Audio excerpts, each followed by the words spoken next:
মুন্সিগঞ্জের শ্রীনগরে জোরপূর্বক ওয়ারিশ সম্পত্তি দখলের অভিযোগ উঠেছে। উপজেলার রাড়ীখাল বালাসুর বৌবাজার এলাকার টুটল মৃধা ও আরশ ঢালি গংদের বিরুদ্ধে। রাড়ীখাল মৌজার ৯% সম্পত্তি ভুক্তভোগী রাতল ব্যাপারী পৈতৃক ওয়ারিশ সূত্রে মালিক। ওই সম্পত্তির 23% পুরোটাই মাতার ওয়ারিশ সূত্রে মালিকানা দাবি করে জোরপূর্বক দখল করে নেয় মৃত শামসুল হক মৃধার ছেলে টুটল মৃধা, মৃত চিনো ঢালির ছেলে আরশ ঢালি ও সাগর ঢালি গং। এ বিষয়ে স্থানীয় ইউপি সদস্য রফিক ইসলাম বলেন, এটা তাদের ভাই বোনদের ব্যাপার। এ বিষয়ে কোনো পক্ষই মীমাংসার জন্য আমার কাছে আসেনি।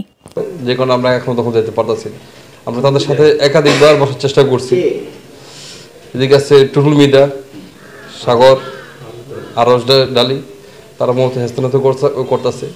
আমরা তার সাথে একবার বসার চেষ্টা করছিলাম। তারা বলছিল যদি এই বাসায় এই বাড়িতে যদি কেউ ঢোকার চেষ্টা করে তাহলে পায়ের রক কাটতে দিব, প্লাস প্রশাসন দিয়ে তারা অনেক হস্তান্তর করতে চায় বা করতেছে। যে কোনো আমরা গত 10 বছর যাবৎ আমরা এই বাড়িতে তখন যেতে পারতেছি না। আমরা নিজের বাড়ি থাকার পরেও আমরা মানুষের অন্য জায়গাতে ভাড়া থাকতেছি।